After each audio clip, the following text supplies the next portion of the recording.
So the water analogy is a good one. We tend to think as all the movement um, in our system and our minds as disturbing to our stillness or serenity that's kind of inside us. And that's because our mind has a slight misperception, right? That the slight movements are the important part.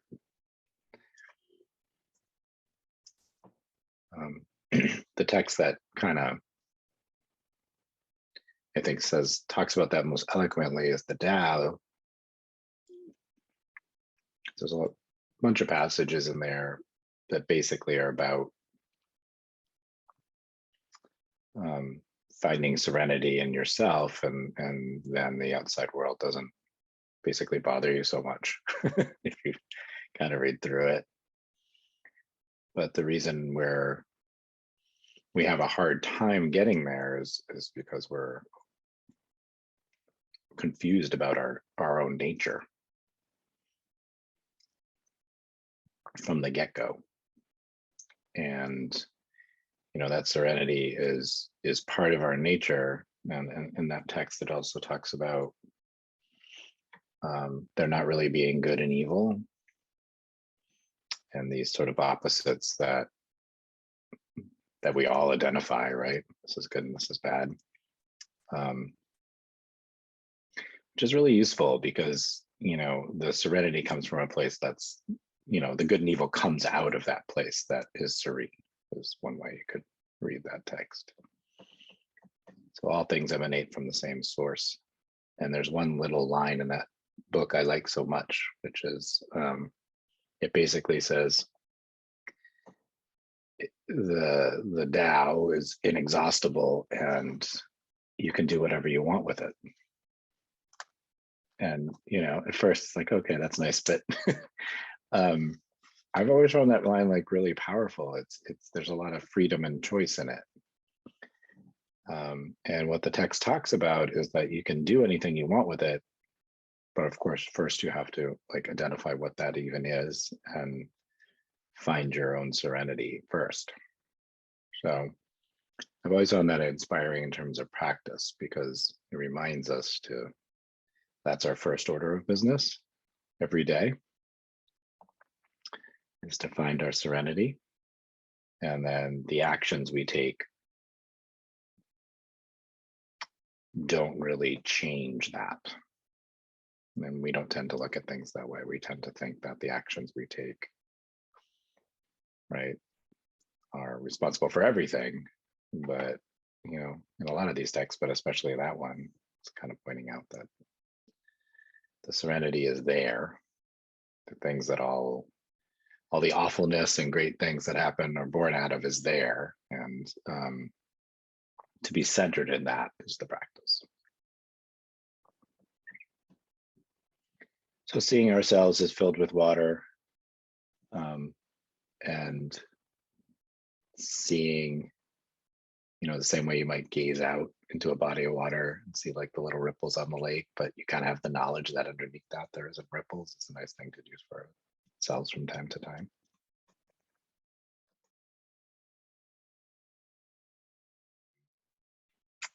Yeah, I've got into the habit of just doing yoga nidra as my practice, which is restorative and kind of takes the pressure of, there's various focus in our seated meditations that it's too hard when you're depleted, right? So you don't do it for a week. I mean, it doesn't really change much. It's also another way of being present. When one gets ill, it's, especially if it's temporary or think it's temporary, don't really know anything. There's this like sort of tendency to try to look outside of it instead of just hanging out with it. So that kind of yoga nidra practice it's easier, right, to be present with what your current conditions are. I'm someone who's sick and also someone who's lying down right now. Right? You always want to be present-centered. The texts tell us that the anxiety never stops until you're centered in that serenity, until you actually see things that way. And to hack away at the symptoms all the time isn't really the only practice you want to be doing. You want to be looking directly at that which is, permanent or unchangeable or serene at its source. Because otherwise you're always going to go back to worry as a human. But it's easy to forget that, right? Like, I should do something about this worry I have. Is the first thing we think when we get worried. I should change it immediately. But what the texts keep trying to remind us is that we should pay them back. It's different. Relax into our, natural awareness of the way things actually are. Well, it's like that's more like a technique which works. And I mean, I'm not saying don't do techniques that work, but practices that bring you either into a very, very present state, or it feels like when they're short or you haven't done them, like you're things that remind you, right, of what yoga tells us is that what yoga tells us is there is a permanence, and that's what it's the same thing. The Tao's saying the same thing, is that there is a permanence, right? And that permanence is basically the matrix, right? It's the thing you're living in. And being in touch with that is the source of your own serenity. Like, that's the goal. And so you don't always want to see your anxiety as a relative thing to that. Like, I'm anxious or I'm not. That's more the issue. Those waves and ripples being on top are actually a non-issue if you can experience, your serenity or the matrix or whatever you want to call it, right? They become a non-issue because they're so much smaller, but we don't always experience it that way. But those are the teachings, they're so much smaller. And then enlightened people are people who have more or less permanently achieved that. Like, they don't forget. And what tantric teachings kind of say is like, well, that awareness expands and contracts, but being contracted and still aware is different than being unaware. They're very different.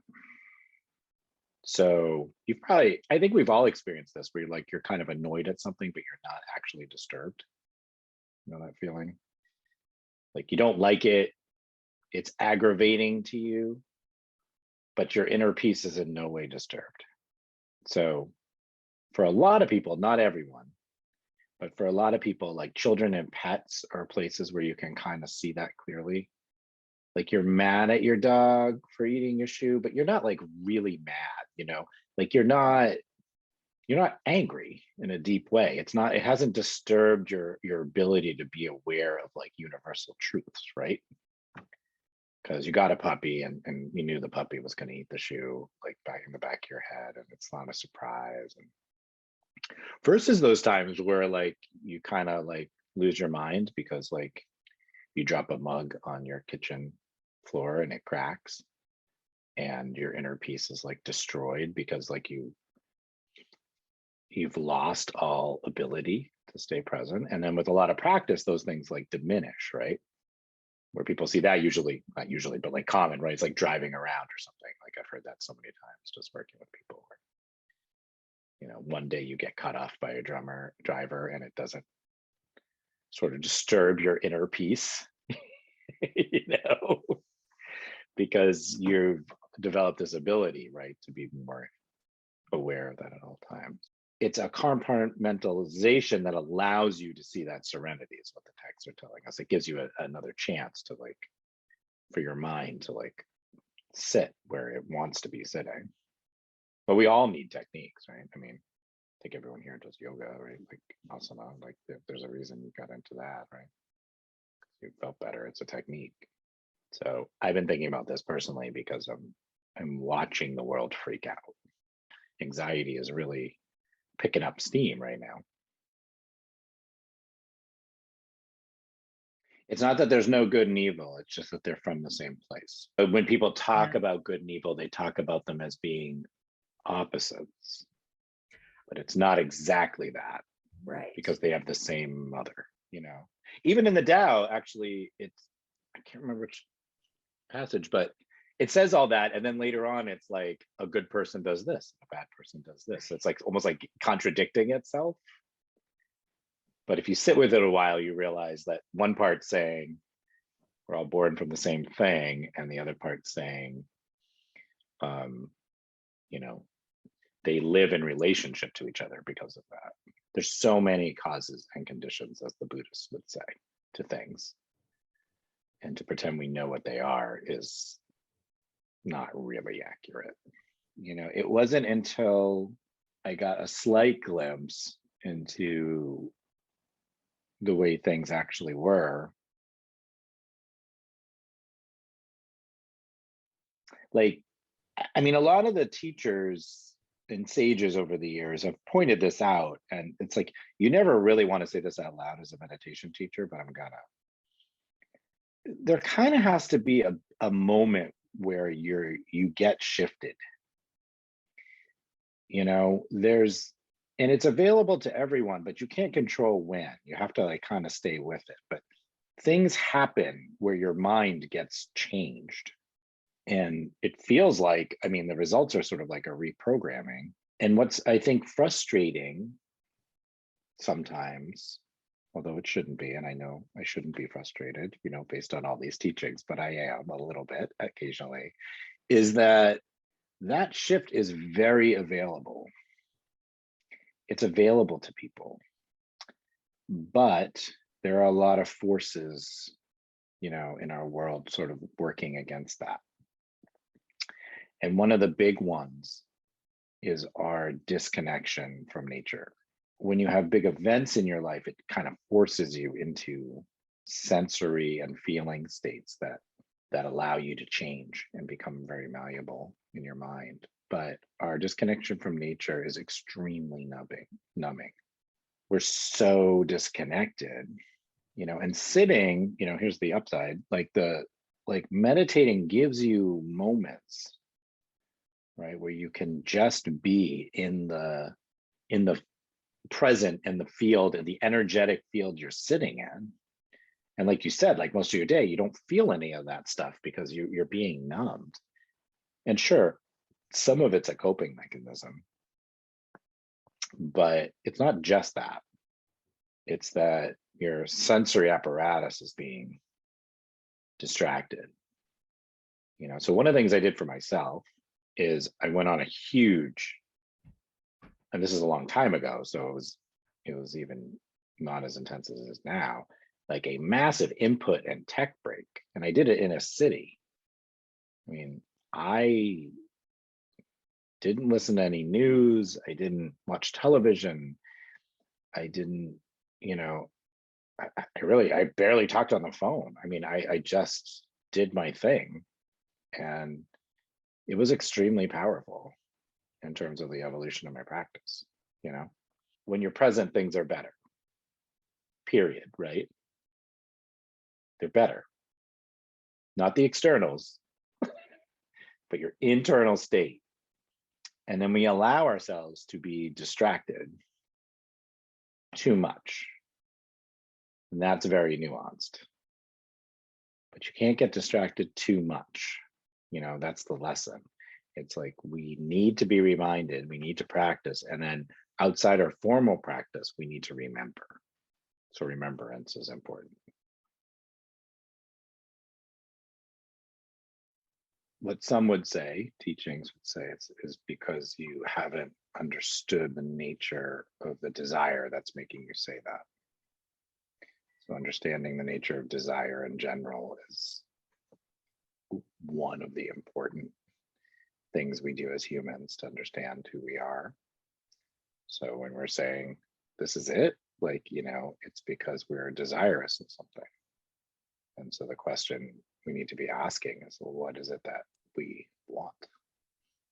If it's something seems lacking, then we clearly want something, but what's at the root of that? And even though we make progress, we're still externalizing that. We're still trying to get it. Just even the way you say it, right? Like, this is it. Yeah, you're looking exactly you're looking in the wrong direction. There's another part, which is then you look within, and then that within becomes they become the same. So the outer and the inner are actually different, but the process is turning that in on yourself. It's like, well, if I seem to think something's lacking, what all the teachings say is like, there's something lacking in my own, like, I'm not understanding what I'm looking for. That's the thing you have to say to yourself, which is where that whole, like, who am I practice comes from. Like, those teachers would say to you over and over again, if you were saying, like, I don't understand, is this it? And then all they would say to you is like, who's asking the question? You don't even know. You don't even know. You haven't looked in the right place yet. And that's not like a criticism, you know? It's more like it's a teaching, right? It's like you're trying to get satisfied by something that will never satisfy you. Right. Because you don't even know, you can't be satisfied when you don't know what you want. I'm always like taken by, you know, like the really rich people who keep like getting money. Like really rich people, like billionaires. You're like, and they're like, I made another billion. What are you doing? Like, yeah. What is it? But it's because they don't know what they want. It's just they're using this thing because they don't have a better idea. I'm not like even criticizing them. It's just like clear you have no clue. You're just making money to make money. Like at some point, you know, you have as much as you, I mean, there's not much more you can do with it. And so we all have a money, even if it's not money. Right. It's just like that, an obvious example, right? But like you look at like, I don't know, who's the guy that runs Tesla, like Elon Musk. You know, he's clearly like not all about money. He's like making stuff. I'm not saying he's awesome. I don't know, but you know what I mean? Like clearly, like, you know what I mean? It's not all about money, right? Like there's a drive to like, I don't know, make cars that drive themselves or whatever he's up to, or go to Mars, or, you know, whatever's going on there. I guess my point is someone like that might understand themselves a little more than the person next to them who's doing the same thing, just for one thing, right? So everyone has desire because and if you understand where the root of your desire comes from, then you'll understand everything you need to understand. That's what the Tantra teachings say. It's all about desire, which is we want love, but we don't understand what love is. And that's the issue.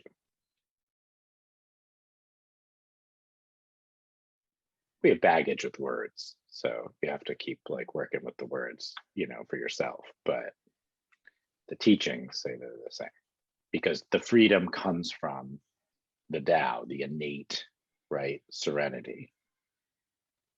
And that's also where the love is. It's we desire, you know, this kind of merging with nature. And so as we go through our stages, it's like, I want to be free, so I have to get all the things out of the way, right, that are preventing that. So I'm going to move to Puerto Rico so I can like swim every day, and then I'll be free, right? And then it kind of works. It gives you some movement, right? It gives you some movement, and then that movement stops because you're still you know. So it's like that will not give you your permanent freedom from fear of death, you know. But it might put you in a position where you feel like you can do more of the work. But some teachings would say nothing. Like the confusion is your ego. You don't need anything. You're just confused. And other teachings would say we all desire to be merged with nature, connected, love, freedom. We're all going for this thing, but they're all the same thing, right? We have to experience it. The only way to experience it is look inside yourself, because you're not going to find it outside yourself until you experience enough of it inside yourself that you can translate it. Like they're the same, right? So you can experience an external, what seem to be external, because there is nothing external to you for you. Mm-hmm. There are things external to you, everything, but for you, there is nothing external to you, right? Like you're you. So you're always going to experience things through your body, mind, spirit. But we're looking for those things. I mentioned this earlier, those moments that change us. And the problem comes in is when we start chasing that externally.